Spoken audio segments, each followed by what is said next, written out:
Ça y est, le Bitcoin nous a enfin partagé sa clôture weekly qui se trouve aux 23 000 $. La semaine dernière, ça a été un petit peu les montagnes russes. On y a vu beaucoup de volatilité, des mouvements extrêmement haussiers, certains mouvements ici de liquidation baissière aussi évidemment. Et on commence aujourd'hui directement le début de semaine avec une correction déjà assez importante. On y voit des altcoins corriger un peu plus fortement. Évidemment, ça fait peur, c'est le début de semaine. Donc on va regarder ensemble dans cette émission quelle clôture weekly nous a été partagée. Est-ce qu'elle est positive? Est-ce qu'on va continuer notre ascension haussière comme on le fait actuellement? Eh bien, c'est ce qu'on va voir ensemble dans cette émission. Et on va passer aussi un petit point sur les altcoins en général. Est-ce que oui ou non, il vaut le coup actuellement d'essayer d'investir sur les altcoins et d'essayer de se positionner? Eh bien, c'est ce qu'on va voir ensemble dans cette émission. Donc, restez avec moi jusqu'au bout. On va aller voir ensemble le Bitcoin en weekly, les BTC1 Future CME, la Bitcoin dominance, le crypto total ainsi que le dollar. Alors comme d'habitude, si le menu vous plaît, alors restez avec moi jusqu'au bout de cette émission parce que c'est ce qu'on va aller voir tout de suite. Even when you feel low, you can still go. Even when you feel slow, you can still go. Even when there's no hope, you can still go. I never answer to no, man, I still go. Go, go, go, go, go, go, go, go, go, go, go, go, yo, go, go, go. Hello à toute la team Logique, ravi de vous retrouver dans cette nouvelle analyse du marché crypto-monnaie. On est aujourd'hui le lundi 30 janvier 2023 et il est actuellement 15h08 à l'heure à laquelle je tourne cette émission. Et comme vous le savez, normalement pour les habitués, on est lundi. Et qui dit lundi dit émission weekly. Donc le Bitcoin ainsi que le marché crypto-monnaie nous ont partagé leur clôture weekly. Et donc on va aller ensemble décortiquer tout ça et voir évidemment, est-ce que c'est bullish? Est-ce qu'on va continuer notre ascension haussière comme on était en train de le mettre en place? Ou est-ce que nous avons une clôture qui risque d'être un petit peu plus fébrile et donc potentiellement ici cette semaine qui risque d'être baissière? Eh bien c'est ce qu'on va voir ensemble dans cette émission, donc restez avec moi jusqu'au bout, c'est extrêmement important. Et comme d'habitude, juste avant d'entamer les amis, n'oubliez pas de soutenir la chaîne avec votre meilleur like et votre meilleur commentaire. C'est totalement gratuit, ça prend 3 petites secondes et en échange de ça, je vais vous partager une belle vidéo de 20, 25 voire même peut-être 30 minutes d'analyse technique sur le Bitcoin et sur le marché crypto-monnaie. On est ici sur le Scalpex Index, on y voit un crypto Fear and Greed dans la joie 61. Donc on est sorti ici un petit peu de la neutralité, on est de nouveau accédé dans la joie. Alors comme vous le savez évidemment, les investisseurs ont totalement FOMO ici sur la cassure de la zone de résistance lors de dimanche. Donc en plein week-end, on a voulu assister à une très grosse cassure de zone de résistance. Beaucoup d'investisseurs ont été totalement pris d'euphorie et ont commencé à ouvrir trop de leviers. Et donc pour cette raison, on entame le début de semaine de manière correctrice. Alors vous le savez, on était dans l'extrême peur, on est déjà de retour dans la joie. Donc qui dit ici un mouvement un petit peu fébrile lorsque nous sommes dans la joie dit qu'on peut très rapidement essayer de revenir de nouveau dans la peur, de refaire peur ici aux investisseurs. Et vous allez voir avec moi dans cette émission que c'est potentiellement ce que je pense qu'il pourrait se passer sur cette semaine. Mais vous allez voir aussi avec moi que ça risque de nous offrir des opportunités et que ce n'est pas ici pour moi le scénario catastrophe avec un Bitcoin qui repart dans les 10 000, 12 000 $. Non, absolument pas. Donc restez bien, on va voir tout ça ensemble. On a un social index qui est sur up, on a un market order flow en recherche d'achat fort cet après-midi. Comme d'habitude, nous ne sommes pas en recherche d'achat fort, c'est tout simplement parce qu'on vient d'ouvrir ici la clôture 4 heures. Alors que s'est-il passé du coup sur ce week-end? Normalement, si vous êtes un petit peu, j'ai envie de dire tout simplement derrière les graphiques et que vous cherchez à essayer de voir ce qu'il se passe, vous avez vu ici que nous étions dans cette zone ici de consolidation et on a assisté à une cassure de la zone de résistance ici des 23 777 $.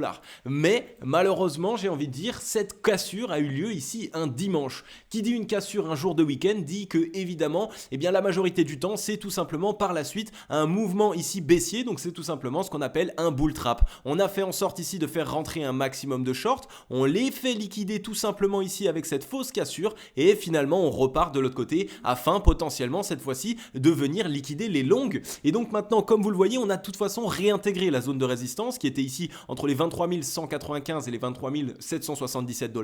Donc qu'est-ce qu'il pourrait se passer? Eh bien après une réelle réintégration comme celle-ci avec une clôture 4 heures en dessous de cette zone de résistance, eh bien tout simplement dans un premier temps je pense personnellement qu'on risque de trouver un petit rebond, retester cette zone de résistance en tant que résistance justement et par la suite cette fois-ci bien revenir tout simplement rechercher le bas-fond du range. On était ici dans une zone de consolidation, on a une borne basse ici et on est assisté tout simplement à une fausse cassure haussière. Donc généralement qui dit une fausse cassure haussière dit que par la suite on repasse à minima sous sous le range, donc dans la borne basse. La borne basse ici, comme vous le voyez, en essayant d'aller l'atteindre, eh bien ça nous permettrait d'aller liquider ici les 22 869, donc cette zone ici qui était simplement un creux. Vous le savez, tous les creux ici cachent un certain nombre de liquidités puisque les personnes qui longuent viennent tout simplement déposer des stop loss. Ensuite, on a la zone ici aussi des 22 534. On a évidemment maintenant aussi toute la prise de liquidité à réaliser sur la fameuse borne basse au 22 347. Comme vous voyez ici, on a 3 mèches dans lesquelles évidemment un certain nombre de stop loss peuvent être cachés.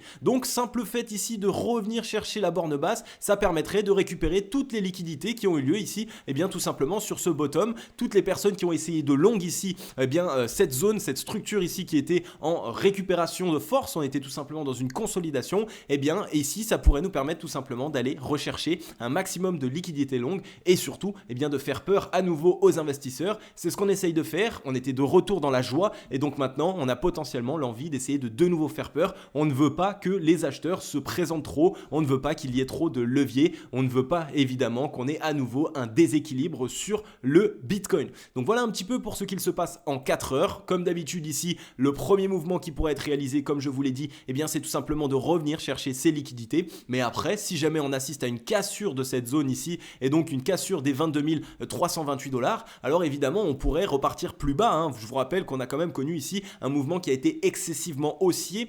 C'est un très bon signe, mais eh bien, les acheteurs n'avaient plus de force, les vendeurs, eux, ont récupéré beaucoup de force, donc maintenant, c'est potentiellement à eux d'essayer de nous montrer de quoi est-ce qu'ils sont capables. Donc voilà un petit peu pour le court terme. Le 4 heures, c'est du court terme, on va déjà potentiellement revenir chercher ces liquidités et on verra ensemble dans une prochaine émission, eh bien, une fois qu'on aura cherché ces liquidités, quel sera le scénario.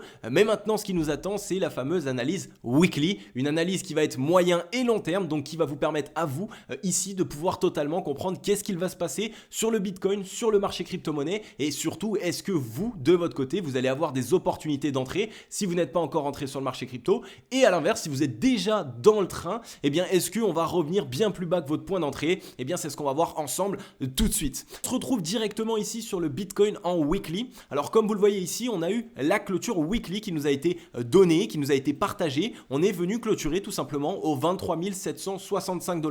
Comme on le voit aussi ici, aucune mèche quasiment, on avait une légère mèche qui a été revendue aux 23 978, donc presque les 24 000 $, mais ce n'est pas ici un signal qui est extrêmement bearish, vous le savez, la majorité du temps ici on aime voir des clôtures weekly avec une belle mèche de liquidation short et ensuite seulement on essaye de se retourner. Mais une fois de plus, cela ne veut rien dire. Je vous rappelle que, étant donné qu'on avait connu ici un fort mouvement baissier, eh bien le fait de maintenant commencer à retracer, donc à connaître un rebond, eh bien ça nous met dans des zones de résistance clés. On a l'énorme ruban de moyenne mobile, je vous en avais parlé, il joue une zone de résistance qui est extrêmement importante. On est déjà venu ici s'imprégner à l'intérieur, on est environ à la moitié du ruban, au 23 667, donc il ne serait pas ici totalement fou, j'ai envie de dire, de tout simplement revoir le prix, revenir chercher l'entrée du ruban qui se trouve ici à la moyenne mobile 20 périodes qui est aux 20 300 $. Et comme vous le voyez, les 20 300 $, donc cette moyenne mobile 20 périodes, et concorde quasiment avec les 0,382 de Fibonacci. Et vous le savez aussi, les 0,382 de Fibonacci, c'est ce qu'on appelle la première zone d'arrêt. Donc c'est la première zone sur laquelle lorsque le prix ici vient retracer, eh bien la majorité du temps, si on cherche vraiment à continuer ici un mouvement haussier, alors ce serait potentiellement la zone de support sur laquelle on pourrait trouver rebond. Donc on retrace, on revient la tester et par la suite on essaye de trouver un rebond. Maintenant attention, on va bien surveiller tout ça. Vous avez vu surtout que sur ce rebond on a eu un petit peu de volume. Plus de volume ici que les volumes précédents puisqu'on avait un volume qui était totalement décroissant, mais on n'est pas encore sur des vrais volumes de reprise haussière. Donc c'est un petit peu pour cette raison que je pense totalement qu'on pourrait revenir chercher les 0,382 qui nous ramènerait du coup ici aux 20 745, mais je pense que une petite mèche tout simplement qui reviendrait chercher les 19 500 $, ça pourrait ici être totalement bénéfique. Ça permettrait premièrement aux acheteurs de récupérer de la force, deuxièmement aux vendeurs de perdre de la force puisqu'ils essaieraient ici tout simplement de pousser le prix plus bas et en plus de ça, ça nous permettrait de retester des zones de support qui sont clés et ça, vous le savez, c'est extrêmement important. Donc voilà un petit peu la raison pour laquelle je pense que le Bitcoin ici en weekly pourrait tout simplement se retourner légèrement, revenir chercher cette fameuse moyenne mobile 20 périodes aux 20 328 $. Maintenant attention, toujours plusieurs scénarios sont possibles. Si jamais il vient à y avoir trop de personnes qui essayent de shorter le marché, la smart money ne laisserait donc pas les liquidités ici qui seraient pour les shorts, tout simplement simplement en repartant plus bas et en laissant et en gavant les shorts. Non, alors elle pourrait pousser légèrement, revenir chercher le MA 55 au 25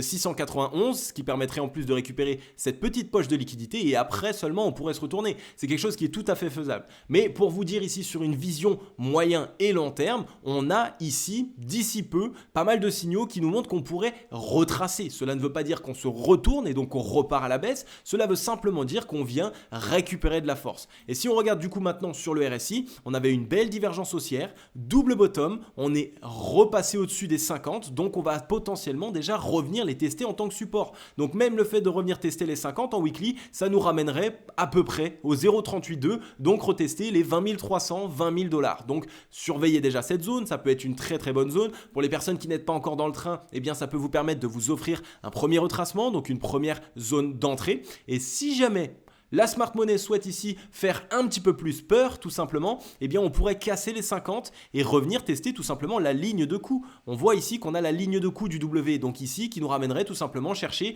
les 18 787 $.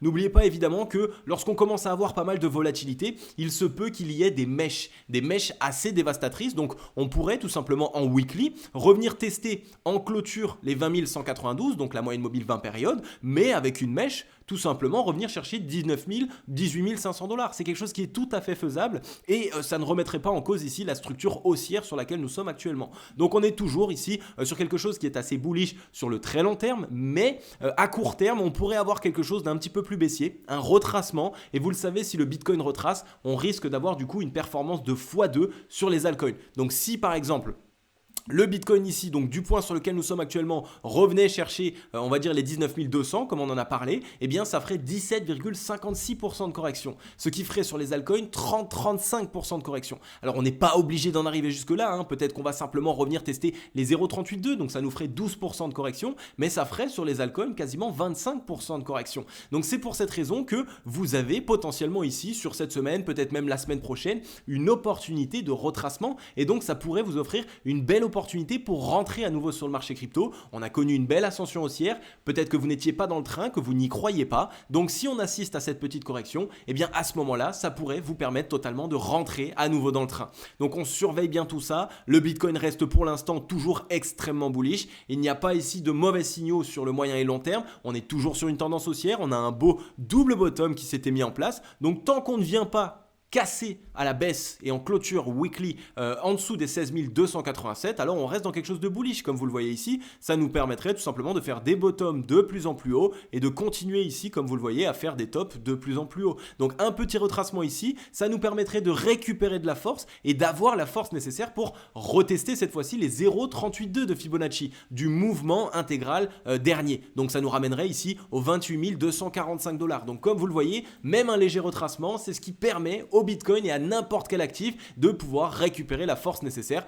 pour pouvoir par la suite évidemment attaquer les autres objectifs haussiers qu'il peut avoir. Donc on surveille bien tout ça sur le Bitcoin. Là pareil sur le MACD, on voit qu'on n'est pas encore très vraiment décorrélé de la zone de neutralité. Donc dans un premier temps, on pourrait revenir la tester. C'est généralement ce qu'on aime faire. Et comme vous le voyez, on a toujours de toute façon des bottoms qui sont de plus en plus hauts. Donc même si on passait légèrement en dessous, tant qu'on sauve ici le bottom précédent, eh bien on reste dans une disposition haussière sur le momentum. Donc le momentum, en gros, ça veut simplement dire que la force dans le mouvement continuerait de se déverser à la hausse. Donc on surveille bien tout ça, on surveille ce petit retracement. Je vous en avais déjà parlé la semaine précédente. On est actuellement en train de connaître en ce début de semaine ici un mouvement légèrement baissier. Comme vous le voyez, hein, on était revenu déjà chercher aujourd'hui les 22 980, donc on a presque déjà quitté les 23 000 $.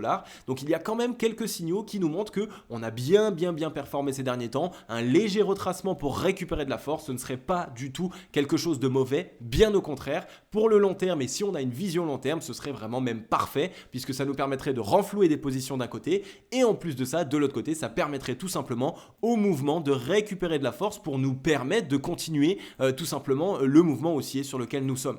On passe tout de suite maintenant sur les BTC1 futurs CME. Alors sur les BTC1 Futur CME, eh bien d'une petite vision globale, on voit qu'on a un petit peu les fesses entre deux chaises, puisqu'on a deux gaps. On a un gap qui est au-dessus de nos têtes, entre les 27 440 et les 28 965 $, qui concorde, hein, comme je vous l'ai montré tout à l'heure, je peux vous le remontrer au 0,382 de Fibonacci ici, 28 169. Donc c'est un petit peu, j'ai envie de dire, ce n'est pas un hasard si on a ici un gap exactement à cet endroit. Donc là, ça permettrait quoi? Eh bien ici, on retrace, on revient combler ce gap, on met une petite mèche pour créer de la frayeur. Alors pour vous dire, le gap pour le combler, en fait, il nous faut revenir chercher ici les 20 000 $, tout rond. Donc on reviendrait chercher les 20 000, on met une petite mèche tout simplement qui revient tester 19 000, 18 500 et ensuite on essaye de renvoyer en W. Et si on arrive du coup à tenir tout simplement le bottom, hein, plus haut que le précédent comme d'habitude, eh bien ça peut tout à fait nous permettre de récupérer de la force et récupérer la force nécessaire pour revenir combler ce gap précédent.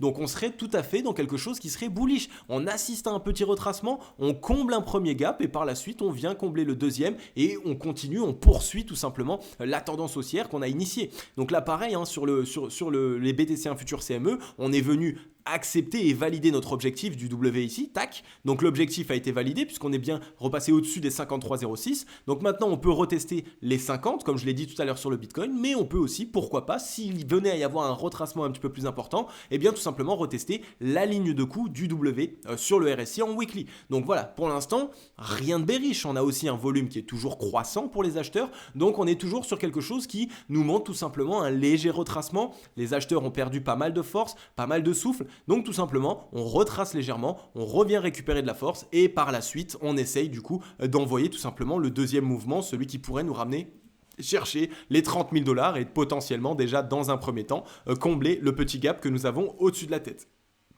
Ensuite, on vient ici sur la Bitcoin dominance. Alors la Bitcoin dominance, comme vous le voyez, hein, c'est toujours extrêmement propre, ça suit exactement le scénario qu'on avait vu ensemble. On est sur le W Weekly, on est actuellement en train de pousser et de continuer de pousser. On voit qu'on a eu une première réaction qui a été bearish ici sur la semaine précédente, tout simplement parce qu'on arrive dans la zone de rechargement vendeuse. Zone de rechargement vendeuse long terme, ça risque ici d'être une zone qui va potentiellement nous retourner. Donc ici, une semaine, 2 semaines, on peut se permettre de pousser. On arrive dans la zone de rechargement vendeuse, donc ça fait quoi? Ça fait tout simplement que le Bitcoin, pendant 2 semaines encore, réalise de meilleures performances que les altcoins. Et après, quand on se retourne pour tout simplement là, pareil, récupérer du souffle, revenir tester les 0,382, revenir tester des zones de support, alors à ce moment-là, on pourra potentiellement voir des altcoins qui performent à nouveau. Donc on a le Bitcoin qui performe pendant 2 semaines, donc ça peut être même tout simplement le Bitcoin qui corrige et les altcoins qui eux corrigent plus que le Bitcoin, puisque tout simplement ici on a la Bitcoin dominance qui reprend, et après on vient assister à un petit retracement, et là ça pourrait peut-être nous offrir une altcoin season. Donc on pourrait avoir potentiellement sur ce petit retracement, après ce petit retracement, de très belles opportunités sur les alts. Donc surveillez bien cette zone de rechargement vendeuse. Une fois de plus, pour l'instant, tout n'est pas encore joué, hein. Il se peut même que le W se valide et qu'on casse la zone de rechargement vendeuse. Donc pour cette raison, on surveille bien tout ça. On a ici, donc du coup, on assiste tout simplement à un retest de cette zone dure. Elle est ici entre les 44,77% et les 46,46%. Donc surveillez la réaction du prix dans cette zone. Si on la casse, c'est un très bon signal. Le Bitcoin va réaliser de très belles performances et des meilleures performances que les alts. Et si on vient se retourner dedans, eh bien on pourrait avoir ici une petite altcoin season qui durerait peut-être un mois, le temps de revenir tester les 0,382 ou alors la ligne de coup tout simplement. Donc vous voyez, hein, pareil, Bitcoin dominance, toujours dans un très très bon signal. Je vous rappelle qu'on était dans un range, donc double bottom sur la borne basse ici qui était autant 39,90%. Donc généralement, on a quand même un objectif, hein, qui est censé être en haut, donc sur la borne haute. C'est pour cette raison que du coup, cette zone de rechargement vendeuse, il va falloir qu'on la surveille et surtout qu'on surveille les clôtures weekly qui se passent à l'intérieur et les réactions du prix. On va passer maintenant sur le crypto total. Le crypto total, c'est tout simplement toutes les crypto-monnaies, la capitalisation du marché crypto-monnaie dans sa globalité. En ce moment même, on a ici retesté les 1000 milliards, tout simplement. C'est la fameuse zone psychologique des 1000 milliards. Je vous en ai parlé depuis un petit peu de temps. Elle était extrêmement attendue. Et comme par hasard, les 1000 milliards se trouvent dans la zone de rechargement vendeuse. On est à nouveau de retour dans cette zone de rechargement vendeuse. Donc ça pourrait créer une belle frayeur de se faire rejeter de cette zone. Tout le monde crierait à la panique, on a été rejeté de la zone de rechargement vendeuse, les vendeurs reprennent la main, ça y est, on va repartir tout au plus bas possible, etc. Et finalement, non, pareil que sur le Bitcoin, on revient tester une zone de support et par la suite, on essaye de s'attaquer du coup à cette fameuse zone des 1000 milliards et surtout réussir à garder la tête au-dessus de cette zone des 1000 milliards. Mais pour l'instant, c'est toujours bull. On est ici sur un double bottom, donc une structure de retournement haussière en weekly. Le weekly, c'est évidemment du moyen et du long terme. On est revenu avec la mèche précédente chercher pas mal de liquidités. On a cherché ici ce top précédent et une partie de ce top précédent. Donc on a quand même pas mal de liquidités qui ont été cherchées avec la clôture weekly de la semaine précédente. Donc là, évidemment, on regarde la clôture weekly qu'on va avoir cette semaine. Il faut vraiment évidemment la surveiller pour s'assurer que ce soit bear. Mais comme vous le savez, si on clôture sous les 992 milliards, alors c'est plutôt bearish. Ici, on a des chances du coup de repartir plus bas. Mais si on clôture sous la mèche précédente, donc sous les 959 milliards, alors là, on a encore plus de chances, quasiment 80% de chances que notre scénario soit bien valide et donc qu'on assiste bien à un retracement qui pourrait nous ramener au 0,382, donc par exemple les 899 milliards, et à la limite on a une zone de support qui est en plus ici, qui représente la ligne de coût du W précédent, qui se trouve ici entre les 850 milliards et les 856 milliards. Donc voilà pour le crypto total, c'est pareil que sur le Bitcoin, il va falloir qu'on surveille évidemment la clôture weekly qu'on va avoir sur cette semaine, donc il faudra qu'on attende la clôture pour pouvoir nous assurer que ce soit bien bearish, mais pour l'instant on a surtout quelques signaux qui nous montrent que les acheteurs ont tout simplement besoin de souffler, et c'est tout à fait normal. Pareil ici, W validé, on est revenu chercher l'objectif, donc maintenant c'est pareil, on reteste les 50 et à la limite on crée une petite frayeur et on revient tout simplement chercher la ligne de coût du W. Donc si jamais on venait à partir un petit peu plus bas, et tout simplement pour vous dire ça ferait quoi, et bien ici on reviendrait chercher les 0,382, les 0,382 concordent avec les 50 de RSI, et si on les casse, donc si on ne les tient pas, alors on revient tester la ligne de coût du W, et donc là on reviendra un petit peu plus bas tout simplement sur le momentum. Mais pour l'instant rien n'est baissier, pour que ce soit baissier en weekly, il nous faudrait une clôture sous les 747 milliards. Donc on n'y est pas encore. Pour vous dire, on a encore largement le temps. Donc tranquillement, essayez tranquillement ici de vous dire, voilà, il faut mettre en place un plan d'action, il faut que je mette en place un scénario, il faut faire en sorte tout simplement de pouvoir tirer parti de cette opportunité. Si ici on vient bien avoir cette correction, eh bien vous allez donc avoir des belles opportunités d'entrée sur le marché crypto. Et ensuite maintenant, on est sur le dollar. Alors le dollar il est un petit peu capricieux ces derniers temps, c'est vrai, c'est aussi pour cette raison que le marché crypto n'a pas corrigé avant, puisque moi ça fait une semaine que je vous dis que potentiellement le marché crypto-monnaie risque de corriger, tout simplement parce que le dollar de toute façon à un moment donné va se retourner. Regardez ici, on regarde un petit peu ici en weekly sur le RSI, on est dans les 32,51, on était passé des 77 aux 32,51, donc ça généralement ça nous offre ici un rebond avec un retest des 50 parce que les acheteurs n'ont pas assez de force. Donc généralement ça offre du coup ce rebond, on revient tester non loin des 0,382, donc les 106,60 points. Ensuite, si on regarde sur le ratio long short, pareil, on est repassé sous la zone de neutralité, alors qu'on était dans la zone de surachat. Donc généralement, on assiste à un petit croisement, retest de la zone de neutralité et après, pourquoi pas le rejet. Mais c'est assez rare qu'on ait la force nécessaire pour nous envoyer de ici à ici immédiatement. Généralement, on assiste à des petits retracements et ça évite aussi évidemment qu'il y ait trop de shorts qui se gavent sur ce mouvement. Donc un petit rebond, 0,382, ça nous ferait liquider une zone, deux zones de liquidité et par la suite, on pourrait connaître le retracement plus important. Donc ici, on rebondit sur une, peut-être deux, peut-être 3 semaines et après ces 2 ou 3 semaines, à ce moment-là, on se fait rejeter et là, on aurait enfin le géant M-top sur le dollar qui nous ramènerait chercher dans la zone de rechargement acheteuse entre les 95 points et les 99,13 points. Pour l'instant, tout n'est pas encore joué, on s'avance un petit peu, même si en voyant les clôtures weekly précédentes, on peut se dire qu'il y a quand même ici pas mal de signaux qui nous montrent que les vendeurs n'ont plus beaucoup de force et que les acheteurs, eux, sont en train d'essayer de retourner. Donc dans un premier temps, on a cette belle zone de résistance qu'on pourrait revenir tester entre les 103 points tout rond et les 103,65 points qui étaient tout simplement ici, comme vous le voyez, la borne haute du range dans lequel nous étions et qu'on a réintégré. Donc déjà un premier retest de cette zone, ça pourrait déjà ici pendant 1 ou 2 semaines permettre au Bitcoin lui de souffler, donc de corriger un petit peu, au marché crypto aussi de le faire et après on verra ici si cette zone nous rejette immédiatement ou alors si on assiste d'abord à un premier rebond et après seulement à une cassade ou à une cascade de liquidation. Donc on surveille bien tout ça, comme vous l'avez vu, il y a pas mal de signaux qui nous montrent qu'il faut faire attention sur le marché crypto-monnaie sur cette semaine, restez prudent, mais surtout mettez en place un plan d'action d'investissement. Si vous aviez du cash que vous voulez investir sur le marché crypto, si vous avez des stablecoins, alors mettez en place un plan d'action pour faire en sorte de pouvoir rentrer à bon compte sur certains alts, sur le Bitcoin, sur Ethereum. C'est à vous de voir évidemment de mettre en place votre propre plan d'action d'investissement, mais si vous attendiez un retracement, il risque d'arriver, donc faites en sorte de ne pas le louper. Ok la team logique, j'en ai terminé avec cette émission. Comme d'habitude, j'espère qu'elle vous aura plu un maximum. J'espère surtout qu'elle vous aura permis de concrètement comprendre qu'est-ce qu'il se passe actuellement sur le Bitcoin, sur le marché crypto. On a vu un très gros rebond, on a vu aussi une cassure de zone de résistance un week-end. Donc on voit que voilà, le marché fait un petit peu tout et n'importe quoi, il va dans tous les sens. Et c'est un petit peu ce qui me montre actuellement qu'il faut un peu calmer tout ça. Parce que quand le marché est en train de faire des choses qui sont totalement pas habituelles par rapport à ce qu'il fait d'habitude, eh bien ça montre tout simplement qu'il y a eu trop de dingues. Donc ça veut dire quoi des dingues? Ça veut dire des personnes qui sont venues à levier. Que ce soit des shorts, que ce soit des longues, les deux, dans tous les cas, il y a juste trop de personnes qui cherchent à mettre du levier. Et donc pour cette raison, eh bien on veut liquider tout le monde. Les shorts, les longues, on va s'attaquer à tout le monde. Donc attention au levier, attention aussi à de forts mouvements, de grosses volatilités qu'il pourrait y avoir. On est potentiellement ici sur une reprise, on est déjà sur une reprise annuelle puisqu'on est en janvier, donc il commence à y avoir du mouvement.